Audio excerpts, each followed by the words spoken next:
Kepingin sugih tangine jam 09.00 awan, tak mungkin. Barokah itu akan hilang tatkala kita sudah tidak lagi mendengar suara adzan subuh. Kepingin sugih, kepingin sukses, kepingin krungu suara adzan subuh atau gak kiamat gak arah iso. Ngiler ya, mari subuh sik ngiler. Tangene Bu, ya semayani. Kepingin sugih, kepingin manfaat, tak mungkin. Bangun sebelum sholat subuh dan tidur setelah terbitnya fajar. Ndak kuat duduk sama tidur, mujahadah. Kepin sugih wangel aja nih. Ya kira-kira sedino sampean digaji 1 juta. Sembahyang subuh digaji 1 juta. Kira-kira masa ada iki bek to gak? Ya sampai tokone gang 1 gang 2 full kan ya. 1 juta sembahyang subuh. Mending jajal tak nggih pengumuman, barang siapa yang sholat subuh di musola Asaadah akan dibagikan uang 1 juta oleh Bapak Bupati. Main jajal. Situ kiamat sudah. Gak ono ceritane wong sing mau meninggalkan sholat subuh. Lah ini Allah menjanjikan kau akan lebih dari uang 1 juta dikai barokah oleh Allah Ta'ala. Orang gelem. Nah, inilah wujud keimanan kita, tidak terlalu yakin kepada Allah Subhanahu wa Ta'ala. Dan ada beberapa amaliyah yang membuat orang itu enggak barokah. Yang pertama, Sayyidina Ali itu pernah ditanya, ini saya ulangi lagi supaya enggak diulangi, supaya kita tidak melakukan. Saya ulangi lagi supaya kita tidak melakukan. Yang pertama, ojo nyongkoti kuku. Ya, nyongkoti kuku. Nggarai kiri. Pengen kiri, lakoni. Kepingin kiri pengen barokah entek nyongkone. Ya, cacingan kok akhirnya. Terus ngetoki kuku mbek kuku. Ngono enggak? Dikuweki ngene kukune. Nah. Terus ojo ngomong dhewe tekone masjid atau musala. Wo cerita dhewe. Musala rame. Apa meneh wayahe azan terus ngomong. Kadang-kadang lho, azan, orang kalau ada azan, makan disuruh berhenti. Ngaji Quran lho dikongkon meneng. Ngaji Quran berhenti. Walaupun tidak pada kewajiban berhenti. Tidak pada sofhahnya. Ini kalau diputus hukumnya haram ayat ini. Tapi kalau memutusnya karena azan tidak masalah. Karena menghormati azan. Kalau kita lagi berjalan berhenti. Dengar azan berhenti. Ini kalau kita berjalan, bukan dalam berkendara ya. Kalau berkendara ya susah, untuk jalan tol, intel radio. Azan mandek ya tabrak wong guri sampean. Jadi hukum itu jangan kita mengambil secara tekstual, harus ada konteksnya. Apa sih maksudnya gitu ya, gitu loh. Nah, kalau kita berjalan, ada azan, nunggu azan sampai selesai, baru jalan. Kalau tidak tergesa-gesa. Misalnya kalau kita mengimami di masjid yang lain, kerungu azan, ya kudu cepet no. Jadi nggak bisa kita mengambil, loh iki kok jarene kokon mlaku, dikon mandek. Lah kok imam iki kok malah melayu, kok malah cepet-cepetan. Kan dia ngimami masjid ya, harus buru-buru. Jadi harus ada konteksnya, sebab musababnya. Jangan kita memahami sepatah-patah di dalam segala ucapan. Nah, termasuk daripada mengusap keringat dengan baju. Ini, usapno dhewe ngene. Ya. Terus ngusap kotoran nek baju ngene. Nah, ini. Ya, iki nggara iki kiri. Kepengin kiri jajalan. Makane kalau ceritane wong sugih ngene ora ono, gak tau tumo ono nggo sapu tangan. Ya, nggo sapu tangan, resi, bawa pakai tisu. Potongan koyo awak-awak iki lak gak ngowene wis ya. Makane gak sugih-sugih dapurane kok kene-kene iki. Lah terus nyapu rumah di malam hari. Bengi-bengi nyapu. Ini nggarai kiri. Supaya diapalno iki kiri iki mau. Terus jangan buka pintu setelah sholat asar. Rapet, jendela-jendela ditutup semua. Nah, itu banyak sebetulnya ini yang mau dijelaskan. Jadi tolong gini. Jadi banyak keberkahan itu yang diambil oleh Allah Subhanahu wa taala dari berbagai yang diceritakan sama Sayyidina Ali. Nah, ini menjawab pertanyaan. Bismillahirrahmanirrahim.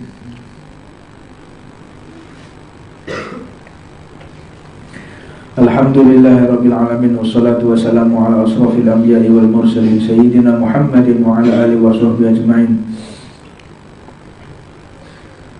Subhanaka la ilma lana illa ma 'allamtana innaka antal alimul hakim. Rabbi ishrah li sadri wa yassir li amri wahlul 'uqdatam min lisani yafqahu qawli. Assalamualaikum warahmatullahi wabarakatuh. Alhamdulillah jama'ana Allah fi hadha majma'il karim wa fi hadha munasabatil 'azimatil karimah. Tidak ada kemuliaan yang melebihi apa yang Allah berikan kepada kita seperti di malam hari ini, yaitu berkumpulnya kita karena Allah, meluangkan waktu karena Allah, dan ingin kedekatan khusus dengan baginda Nabi Muhammad SAW. Mudah-mudahan malam-malam seperti ini senantiasa diberikan kepada kita, dan terakhir harapan kita tentunya wafat dalam keadaan husnul khatimah.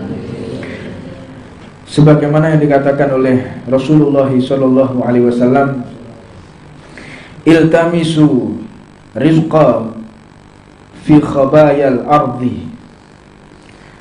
Carilah rezeki itu di dalam kandungan bumi. Jadi maknanya Allah itu telah memberikan kabar gembira kepada kita. Kalau kita mau bercocok tanam, mau bertani, atau mau mengeksploitasi yang ada di dalam bumi, maka engkau akan mendapatkan uang yang banyak. Ini dalil wong sing kepengin sugih, pengen kaya. Engkau hendaknya benar-benar untuk mengelola hasil bumi. Jadi hal ini pun ditanyakan oleh Sayyidina Umar, bahwa apa yang engkau maksud wahai baginda? Dan Sayyidina Umar pun menceritakan, aku mendapatkan jawaban dari Rasulullah bahwa orang yang paling dekat kepada Allah itu adalah para petani. Orang yang paling bertawakal kepada Allah itu adalah para petani. Apa sebab? Petani itu orang yang paling ikhlas. Mereka yang menyebarkan benih, ya, nanam pari, nanam biji-bijian, jagung. Dia tidak tahu apa itu hasilnya. Apa ada yang bisa menjamin seorang petani pasti hasil panennya sekian? Ada? Tidak ada. Mereka bekerja dengan bertawakal kepada Allah Subhanahu wa ta'ala, dan ketika bekerja menunggu karunia dari Allah Subhanahu wa ta'ala. Orang yang bertani gak akan ada yang melarat. Jaminan. Orang yang mau bertani gak akan ada yang melarat. Loh, tapi prakteknya sekarang hasil panen merosot, hasil panen tidak maksimal. Apa sebab? Karena mereka tidak mengeluarkan zakat. Kepingin sugih, tidak mungkin. Kepingin berkah, tidak mungkin. Kepingin menjadi luas penghasilannya, tidak mungkin, karena kita mengkhianati Allah Subhanahu wa ta'ala. Zakatnya biji-bijian itu ada. Nanti kita akan bahas di nisabnya zakat. Zuruk, tanaman, tumbuh-tumbuhan, biji-bijian. Bagaimana cara mengeluarkan zakat? Dengan dialiri dengan tanah beli, dengan air yang beli, atau dengan menggunakan air yang ada. Itu banyak perinciannya di dalam zakat. Saya tidak akan berlama-lama untuk fikihnya. Saya ingin mengajak kepada hakikat seseorang itu ketika bertani. Ini untuk kita semua. Mustahil kita akan mendapatkan barokah dari Allah kalau kita tidak taat atas perintahnya Allah Subhanahu wa ta'ala. Jadi pemerintah ini jangan cuman memberikan edukasi tanaman yang baik, benih yang baik. Ajarkan mereka kepada syariatnya Allah. Cuman diarahkan bagaimana menanam yang baik, gak diajari zakat, sampai kemeng gak iso. Makanya saya kemarin ada salah seorang ajudannya menteri tanya, waktu saya malam di Jakarta, kayak ketemu sama mereka, tanya kira-kira apa bib doanya? Doanya itu zakat. Wis kok kan zakat wong iki. Suruh mengeluarkan zakat, suruh sedekah. Mau wedit gak gelem zakat. Iki lek zakate sakmene ya gak nututi wek batine awak-awak, gak nututi tenan akhirnya. Wis gak zakat ya gak nututi. Karena yakini ketika menanam sesuatu, bekerja niat untuk mencari nafkah dengan jalan yang halal, dan kita akan zakati daripada hasil panen, hasil daripada rezeki karunia dari Allah. Kelak selamat. Seringkali praktek lapangan, ada salah satu teman yang dia mempraktekkan ini, yang satu sawahnya dizakati, yang satu enggak dizakati. Ketika datang hama tikus, yang dimakan itu yang tidak dizakati. Tapi kadang-kadang manusia ini bantah, wis tak zakati kok isek koyok ngene. Wah, percaya saya. Saya lebih percaya Allah daripada omongannya orang ini. Allah itu maha menepati janji, bukan seperti manusia. Kalau manusia itu seringkali ingkar, manusia seringkali berbohong, berkhianat. Tapi Allah tidak akan pernah berkhianat, Allah tidak akan pernah tidak menepati janji. Allah maha menepati janji. Dan rezeki ini yang paling bisa dicari ketika pagi hari. Keberkahan rezeki hilang itu setelah sholat asar. Golek duit bengi, gak arah barokah. Makanya tiang-tiang sepah riyen niku lek mergawe mulai isuk sampai jam 2 awan, jam 3 wis di rumah. Saiki gak berangkat jam 7 mulai jam 9 bengi. Berangkat jam 7 isuk mulai jam 9 bengi. Kadang berangkat jam setengah 5 isuk mulai jam 11 bengi. Dipeloro awake. Gak barokah, yo isek kurang, kreditan numpuk, utang numpuk. Salah strategi. Makanya ketika mencari rezeki, jangan kita keluar dari relnya Rasulullah, dari yang telah ditentukan oleh Allah. Ora rezekimu nambah orang arah. Ninggalno taklim, ninggalno ibadah untuk mencari rezeki terus barokah. Orang arah.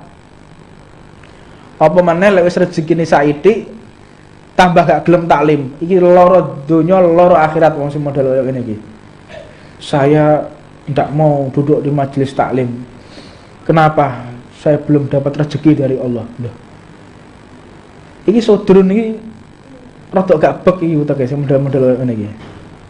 Innallah tukafil birizqih li talabatul ilm. Allah itu menjamin orang yang mau duduk majelis taklim pasti dijamin sama Allah rezekinya. Kalau rezeki mereka yang tidak ikut taklim itu yang memberikan malaikat, sengedumi malaikat. Tapi bagi orang-orang yang duduk di majelis taklim mau belajar, itu yang memberikan rezeki adalah Allah Subhanahu wa taala. Pemberian malaikat dengan pemberian Allah sungguhlah berbeda. Lebih berkah pemberian Allah, lebih banyak pemberian Allah daripada pemberian para malaikatnya. Nah, kita jangan sampai terkontaminasi dengan pikiran-pikiran yang salah. Aku lek kerja petang jam, 5 jam, iki olehku 50.000. Tapi lek kerja 10 jam olehku 100.000. Ora, salah ya. Tinggal keyakinan kita kepada Allah Subhanahu wa taala. Oke, dia dapat 100.000. Begitu ngelumpuk gitu ku obat loro gitu. Ono maneh engko musibah. Lah sama aja. Hilang juga dengan sesuatu yang tidak kita sangka. Tapi kalau sudah bekerja di jam-jam yang pas, saat-saat yang tepat, maka silahkan, engkau akan mendapatkan rezeki. Ini tidak bisa kita langsung vonis berarti lek kerja bengi gak arah oleh barokah. Ini loh maksudnya. Jika kita malam hari itu pelongo-pelongo gak laupo-laupo, gak ngaji, gak taklim, tidak melakukan aktivitas ibadah, nganggur, ya karuan kerja sing model kayak ngene iki. Yang dimaksud itu kerja malam hari untuk meninggalkan ibadah. Sampai kerja sampai malam, sampai akhirnya nggak sholat subuh. Lah ini yang dimaksud. Jadi kerja malam yang sampai meninggalkan kewajiban, kerja malam yang sampai meninggalkan qiraatul Quran, yang sampai meninggalkan sholat sunnah. Ya ini yang dimaksud. Jadi kerja yang sampai sholat sunnah itu hilang, kerja yang sampai kewajiban itu hilang. Faliyadzubillah min dzalik. Nggak mungkin rezeki kita ditambahkan oleh Allah. Terlebih lagi orang yang nggak sempat sholat Jumat. Iki wayahe Jumatan iki aku kudu dodolan untuk masjid. Lah, lek aku dodolan untuk masjid, kudune aku gak sembahyang Jumat sebab aku noto bedak.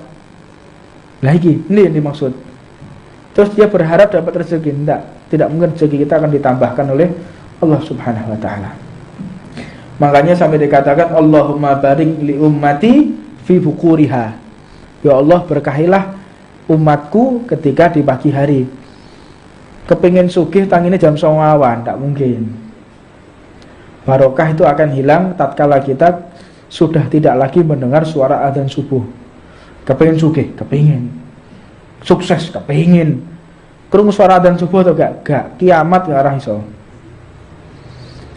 Ngiler sakane ya, mari subuh sik ngiler. Utangnya nih, Bu, ya semayani.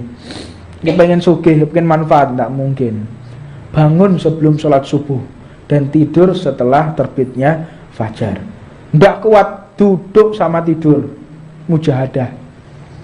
Kepengen sugih, wangel aja nih. Ya kira-kira sedino sampean digaji 1 juta, sembahyang subuh digaji 1 juta. Kira-kira masa ada ya bek tuh gak? Ya sampai tokone gang 1, gang 2 full kan ya. 1 juta sembahyang subuh. Menit jasa tak nggih pengumuman, barang siapa yang sholat subuh di musola Asa'adah akan dibagikan uang 1 juta oleh Bapak Bupati. Ayo jajal. Situ kiamat sudah. Gak ono ceritane wong sing mau meninggalkan sholat subuh. Lah ini Allah menjanjikan kau akan lebih dari uang 1 juta, dikai barokah Allah Ta'ala. Orang gelem. Nah, inilah wujud keimanan kita, tidak terlalu yakin kepada Allah Subhanahu wa taala. Dan ada beberapa amaliyah yang membuat orang itu enggak barokah. Yang pertama, Sayyidina Ali itu pernah ditanya, ini saya ulangi lagi supaya enggak diulangi, supaya kita tidak melakukan. Saya ulangi lagi supaya kita tidak melakukan. Yang pertama, ojo nyongkoti kuku. Ya, nyongkoti kuku. Nggarai kiri, kepengen kiri, lakoni. Kepengen kiri, pengen barokah entek, nyongkoti. Ini. Ya, cacingan kok akhirnya. Terus ngetoki kuku mbek kuku. Ini. Udah enggak? Ini dikuweki ngene kukune. Nah. Terus ojo ngomong dhewe tekone masjid atau musala. Wo cerita dhewe. Musala terus rame. Apa meneh wayahe azan terus ngomong.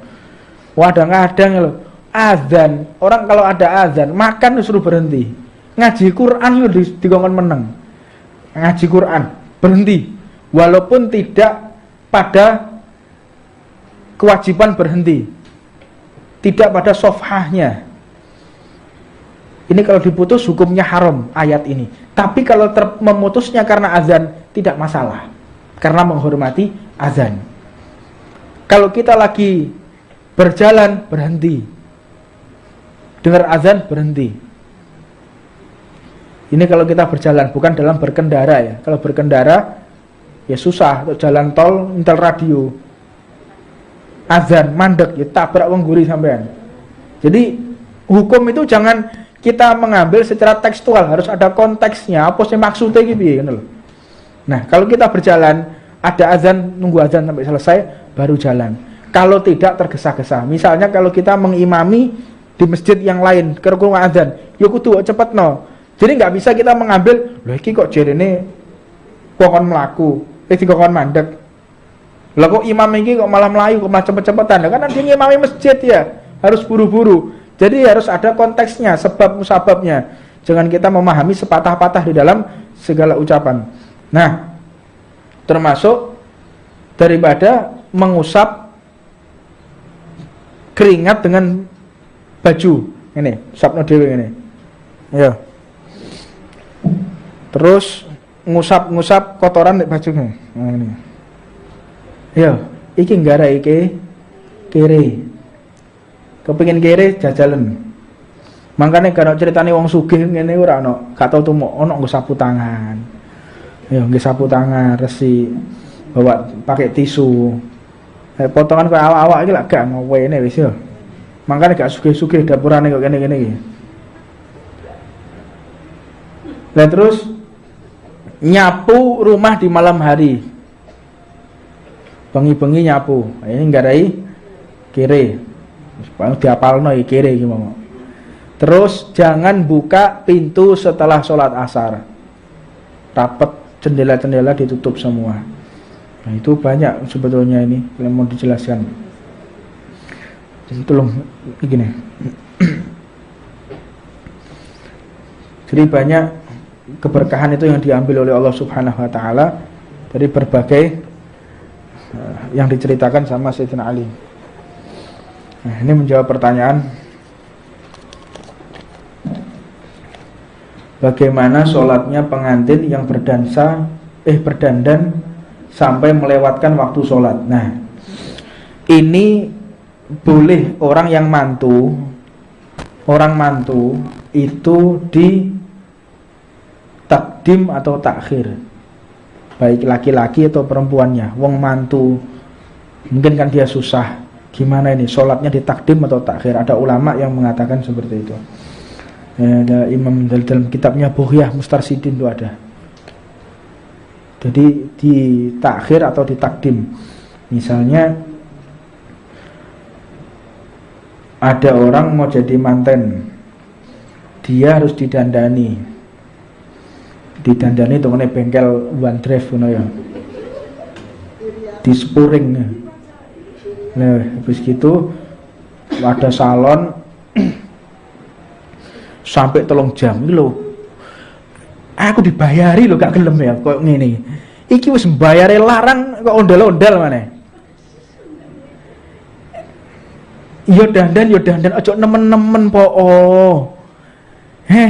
Kadang dandan 4 jam 5 jam. Wah, ada lagi dandan tuh mulai jam 9 pagi sampai jam 4 sore. Iki bau acut iki. Ya tambah ayu ora apa-apa tambah gak karu-karuan kabeh kadang-kadang. Ketepak-tepakan. Dandan ya dandan. Tapi perlu diketahui dandan ini bukan tradisi daripada umat Islam. Karena Sayyidina Fatimah tidak melakukan ini. Ketika mau dirias dihapus sama beliau. Tak mau dirias. Kayak Eleven nih lo gak gelem. Oh, tapi lah nganten nak peng sekali beb seumur hidup, masuk gak diabadikan, gak enak. Semua mbantah wae wong wedok-wedok iki. Gak enak gak didandan didelok wong ku lho piye sawangane ya. Sawangane sawangen. Jadi kalau berdandan itu ndak apa-apa. Tapi jangan sampai meninggalkan sholat. Jadi sholatnya dandannya habis duhur sampai jam 4 sore. Gimana? Ndak apa-apa. Lah maghribe iki piye maghribe? Acarane maghrib dandane duhur. Iki sing ruwet iki.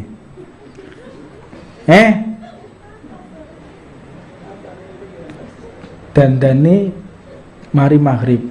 Gimana, boleh ndak? Boleh. Boleh. Inilah Islam tuh kayak fleksibel. Jadi gimana sholatnya? Maghribnya nanti digabung dengan Isya. Ini syariat kayak begitu. Gak ono syariat itu gak harus yang kejem. Syariat diantem wae gak oleh haram iku. Haram mungkin ngene wis keruwetan. Jadi syariat ini untuk memudahkan, bukan untuk mempersulit kegiatan manusia. Ini syariat haram, syariat haram. Jadi kalau melewatkan waktu sholat itu yang tidak boleh, tapi untuk menjamak takdim atau takhir boleh. Dandanya habis duhur, sholat duhur sama asar gabung. Ya, nanti sholat maghribnya wis dandanan ku wabeh, nggih dandanan terus mlebu maghrib, kondangane isya, dandan mulai zuhur. Iya, begitu ibu, betul ya. Dandan mari zuhur atau mari asar. Wadang jam 2 awan wis dandan ya, berangkat. Jangan meninggalkan sholat, jangan. Nah, itu diperbolehkan, tidak ada masalah di jamak takdim atau di jamak takhir. Apa boleh zakat diberikan kepada keluarga anak? Keluarga anak itu maksudnya anaknya sendiri, itu maksudnya anaknya sendiri. Bagaimana hukumnya, apakah boleh? Zakat itu yang paling afdol untuk orang lain. Zakat ya, zakat fitrah. Zakat fitrah atau zakat mal. Zakat itu apa? Kotoran. Tapi kalau memang keluarga kita orang-orang yang benar-benar butuh, sangat-sangat butuh, kasihkan orang lain. Tapi kalau sudah keluarga kita benar-benar parah keadaannya yang harus dizakati, ya lebih afdol diberikan kepada saudara kita. Dan biasanya sedekah zakat iki luwih seneng nek dikekno wong daripada dikekno dulure dhewe. Soale dikekno dulur gak sepira dilem, lek dikekno wong liya mesti dilem. Nah, apa boleh zakat perdagangan itu dicicil? Anyar neh iki. Si A ini adalah orang yang wajib zakat, tapi jika langsung sesuai nisab enggan eman karena jumlahnya banyak. Lah ya udah medit iki. So turun gini zakat ini. Jadi si A ini mengeluarkan tiap bulan 10% dari yang seharusnya dikeluarkan. Aturannya sapa iki? Lek dikelompokno kabeh eman yo sakmene jumlahe. Punya uang 100 juta. Di zakatno 2,5 juta. Wis ngene ae. Saulan tak tokno 20.000. Terus sedina pisan kena 5.000 kena wong mis iki zakatku iki dicicil. Iki aturane sapa yang digawe gak paham. Tidak ada zakat itu haul, mencapai haul. Apa itu haul? Mencapai 1 tahun. Yang kedua mencapai nisabnya. Nisab sudah serahkan. Zakat itu ibarat rumah adalah ventilasi. Rumah yang tidak ada ventilasinya akan panas. Panas, nguap, gak kerasan. Duitku yang ngono lek gak dizakati, gak kerasan ngene sae sampean. Perlu pendingin, sedekahno. Kalau zakat, keluarkan zakatnya. Kalau dikeluarkan zakatnya, insya Allah akan berkah. Pasti akan dijamin keberkahan oleh Allah Subhanahu Wa Taala. Orang-orang lek kalong, jajal loh. Gini untuk membuktikan. Uang di bank itu berapa? Tulis. Dodolannya dihitung kabeh. Dodol dihitung. Meracang, no bulu, no bawang kabeh dihitung kabeh. Ya beras dihitung. Dihitung tahun ini. Harta saya ini mas-masan saat ini untuk sepeda motor iki, misalnya punya mobil, punya rumah, hitung semua harta bendanya. 1 tahun jangan keluarkan zakatnya, lalu 1 tahun lagi keluarkan zakatnya. Coba lebih banyak yang mana? Saya jamin 1000% pasti akan dikeluarkan zakat yang lebih baik. Kenapa saya berani menjamin? Karena hal ini dijamin oleh Allah Subhanahu Wa Taala. Saya bisa memastikan karena hal ini dipastikan oleh Allah Subhanahu Wa Taala. Jadi jangan sampai kita enggan untuk mengeluarkan zakat, sedekah yang mana itu adalah perintahnya Allah Subhanahu Wa Taala. Kita itu dilatih oleh Allah mengeluarkan zakat supaya gak kedonyan. Makanya lewis kedonyan, kehilangan barang, stres. Kita itu dilatih tidak cinta dunia, dilatih loyalitas untuk Allah Subhanahu Wa Taala. Ojo medit, dilatih gak medit, terutama wong NU. Wong NU ini dilatih gak medit. Ape rabi selamatan, gitu. Ape rabi selamatan. Mari rabi selamatan. Engko bojone meteng selamatan neh petang ulan. Engko maneh 7 ulan selamatan. Sik tak baliki maneh. Mari rabi ono jajan sepasar ya. Ono sepasar, engko mitoni. Engko mari mitoni selapanan, engko selapan ruwet isine selapanan isine buancaan tok. Diajari gak kedo. Makane kepen gak kedoyan mlebu NU, mesti gak kedonyan. Banyak orang NU itu loyalnya luar nyah-nyoh. Sedekah luar biasa. Sing sitoke lak gak haram, gak ono tuntunane. Ngomong lek gak gelem sedekah lak wis ah. Lah kok sing haram sing ngene aneh-aneh ae. Ngomong gak gelem sedekah wis Orang sedekah butuh dalil. Kebaikan mana yang butuh dalil? Semua yang kita lakukan harus ada dalilnya. Saya mau tanya, dalilnya sedekah jam 2 siang apa? Saya mau sedekah jam 2 siang. Lihat dalilnya apa? Apakah Rasulullah ada? Qala Rasulullah SAW. Hadats sana, jadi katakan mungkin dari riwayat yang lain bahwa Rasulullah sedekah jam 2 siang, ada dalilnya. Kalau semua butuh dalil, ya repot. Semua nggak bisa, kita semuanya buat dalil. Misal, kita jangan keluar dari yang disyariatkan oleh Rasulullah. Jadi kalau zamannya Nabi Muhammad ada, zamannya sahabat ada, zamannya tabi'in ada, lalu zaman kita tidak ada, kita mau ikut siapa? Ini ada rumus ya begitu. Zaman Rasulullah ada, zaman sahabat ada, zaman tabi'in ada, setelah tabi'in tidak ada. Mau ikut Rasulullah apa zaman Rasulullah setelah Rasulullah tidak ada? Lah orang tanya gitu jawabannya, ya ikut Rasulullah. Sekarang mau tanya kembali kepada zakat. Zamannya Rasulullah zakatnya apa? Gandum. Zamannya sahabat siapa? Zakatnya gandum. Zamannya tabi'in apa? Gandum. Zamannya kita apa? Beras. Melok Rasulullah apa zaman saiki? Golek gandum lagi. Ndak masuk akal, ya buyar retane rumus kayak begitu. Oh rumus kok gak masuk akal. Kita ikuti, tidak perlu kita ikut yang tidak ada di zamannya Rasulullah. Nggih. Lho sing ngomong lho celononan. Hedrun. Lho Kanjeng Nabi celononan kok gak? Lho Kanjeng Nabi kofiahan apa ndak? Ayo, saya mau tanya, ada dalil Rasulullah pakai kofiah? Lho kamu kok pakai kofiah? Tiru sapa? Tiru sudrun padha sudrune kok. Ya, makanya hati-hati.